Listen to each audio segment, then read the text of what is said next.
점검을 해볼 텐데요. 우리투자증권 명동 WMC의 고광식 부장과 오늘 이 시간에 함께 하겠습니다. 안녕하세요. 예, 안녕하세요. 네, 여러 가지 변수들도 짚어봐야 할 텐데 먼저 첫 번째 키워드 화면으로 역시 만나보겠습니다. 첫 번째는 중국의 실물 지표를 꼽아주셨습니다. 최근에 물론 얼마 전에 기자회견을 통해서 부동산 정책이 발표가 되면서 중국 모멘텀에 대한 기대감은 좀 약화된 면이 있지만 그래도 어느 정도는 살아있는 상황입니다. 중국의 실물 경제 지표들 이런 것들을 좀 반영해 주고 있는지 궁금한데요. 어떻게 나오고 있습니까? 예, 일단 우리 증시가 정체되는 흐름을 보였던 것은 대외적인 변수가 많았지만 그중 중국의 경기 둔화에 대한 영향이 컸던 만큼 일단 중국의 전체적인 실무 흐름을 좀 짚어보도록 하겠습니다. 중국은 일단 오는 15일 내일이 되겠습니다만은 전인대회가 끝납니다. 그럼 새로운 지도부에 대한 일단 기대감이 형성될 것으로 전망이 되고 있고요. 중국 같은 경우에는 지난 10년간 연평균 10.7%의 일단 고속 성장을 지속적으로 해왔습니다. 그렇지만은 전인대회에서도 일부 언급이 됐습니다만은 중속 성장에 일단 전환이 될 것으로 보여지고 있고 오는 2020년까지는 도시 주민의 일단 1인당 소득을 작년 기준으로 했을 때 한 2배 정도 이렇게 목표로 삼았는데요. 이는 중국이 앞으로 7%의 성장률을 일단 꾸준히 기록을 해야만 도달할 수 있는 그런 목표치라고 말씀을 드릴 수 있을 것 같습니다. 따라서 경기 부양에 대해서는 지속적으로 유지를 하는 가운데 강력하지는 않다 하더라도 최소한의 침체되는 부분을 일정 부분 좀 방어할 것으로 좀 보여지고 있고요. 중국 같은 경우에는 지난 2011년 3분기 9.1%를 기록한 이후로 줄곧 좀 하락하는 그런 모습을 보였습니다만은 지난 3분기에 7.4%를 기록을 했고요. 올 4분기 GDP 성장률 추정치로는 7.7% 정도 이렇게 예상이 되고 있는데 더 이상 좀 악화되고 있지 않는 그런 부분이 나오고 있습니다.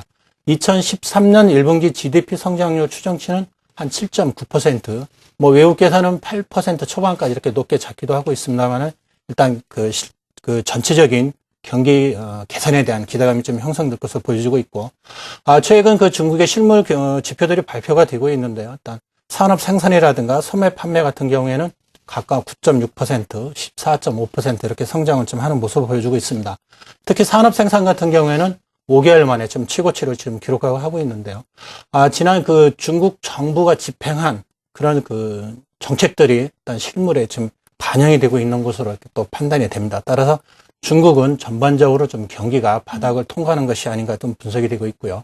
무엇보다도 10월 달에 전체적인 수출입 동향을 보더라도 수출이 2자릿수 이상 증가하는 그런 모습도 보였습니다. 물론 수입이 일정 부분 증가하면서 흑자는 무역 수지 흑자는 한 320억 불 이렇게 기록을 했는데요. 이거는 한 4년 만에 최고치로 지금 갱신한 것으로 보여지고 있습니다. 그동안 정치적인 측면에 본다면 후진타오는 균형 발전을 좀 중시한 측면이 좀 강했고요. 반면에 새롭게 들어설 시진핑 같은 경우에는 분배를 일단 강조하는 그런 정책을 펼 것으로 보여집니다. 따라서 대규모적인 경기 부양보다는 정치 일정에 의해서 좀 미뤄졌던 그런 부분에 대해서는 일단 정책이 일단 실행이 될 것으로 보여집니다. 따라서 지난 2011년 9월 이후에 점진적인 중국의 실물 경기가 좀 개선되는 것으로 이렇게 좀 예측을 해볼 수 있을 것 같습니다. 따라서 우리 시장 같은 경우에는 수출량이 중국이 절반을 넘기 때문에 중국과 연관돼서 좀 우리 시장은 좀 긍정적인 그런 작용을 할 것으로 이렇게 전망을 해볼 수 있을 것 같습니다. 네, 여러 가지 중국에서 발표되는 경제 지표를 보자면은 중국 경기가 바닥을 통과하고 있음을 확인할 수 있다라고 평가를 해주시면서 앞으로 발표된 정책으로 말미암아서 이러한 경제 지표들 더욱더 호전될 것이다. 이에 따라서 중국과 관련된 우리나라의 종목에도 관심을 가져야 한다라고 평가를 해주셨습니다. 두 번째 키워드 이어서 화면으로 확인해 보시겠습니다. 두 번째는 기관을 꼽아주셨습니다. 국내 증시인데요.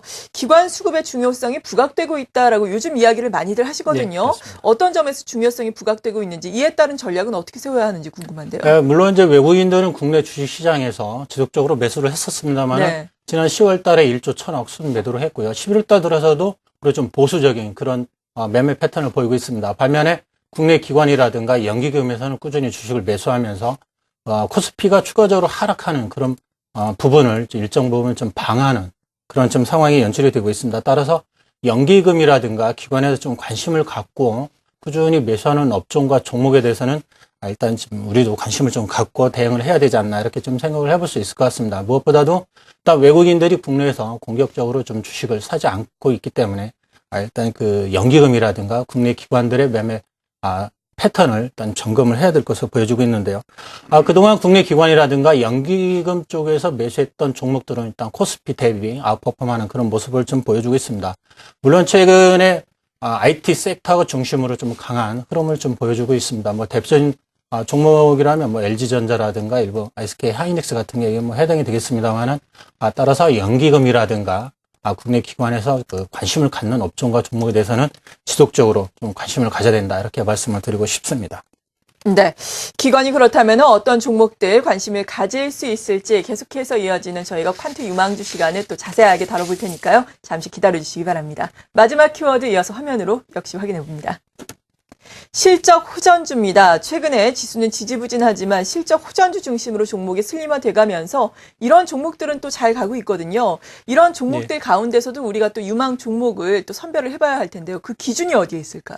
일단 그 미국 쪽의 재정 절벽이라든가 유로존의 불확실성이 일단 그 여전한 가운데 그 외국인들이 국내 주식을 사지 않고 있는 그런 상황이라고 말씀드릴 수 있을 것 같습니다. 따라서 3, 4분기에 이어서 4, 4분기에 실적이 뒷받침되는 업종과 종목군에 지속적으로 관심을 가져야 될 것 같고, 무엇보다도 이런 업종과 종목에 대해서 기관이라든가 연기금이 뭐 매수를 해준다면 금상첨화가 될 것으로 이렇게 보여집니다. 따라서 그 연기금이라든가 기관 쪽에서 좀 관심을 갖는 섹터, 물론 앞서 말씀드린 부분하고 중복이 되겠습니다만은 그런 업종과 종목에 대해서는 관심을 좀 가져야 될 것 같고요.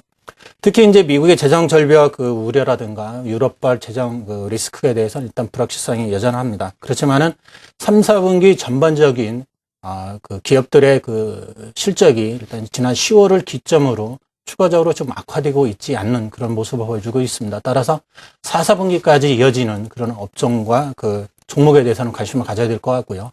무엇보다도 코스피 지수 1880선이라면은 PR 한 8.2배 수준, PR로는 1.50, 5배 수준입니다. 상대적으로 좀 매력적인 좀 구간에 들어와 있기 때문에 연기금이라든가 국내 기관에도 관심을 갖는 업종에 대해서는 지속적으로 좀 관심을 가져야 될 것 같고요. 지난주에 말씀드렸던 뭐 LG전자가 흐름이 최근에 상당히 좀 좋게 지금 네. 흐름을 보여주고 있습니다. 따라서 LG전자라든가 기타 그 IT 섹터에 대해서는 관심을 가져야 될 것 같고, 지난주에 말씀드렸던 뭐 풍산 같은 경우에는 좀 일정 부분 좀 조정을 받고는 있지만 역시 실적이 뒷받침되고 있기 때문에 관심을 가져도 좋다 이렇게 말씀을 드리고 싶습니다. 네. 그리고 지수가 지금 1882선까지 내려와 있습니다. 이런 부분 1880선 정도의 지지 여부도 우리가 확인을 해보면서 투자 전략 세워봐야 할 것 같습니다. 지금까지 우리투자증권 명동 WMC의 고광식 부장이었습니다. 감사합니다.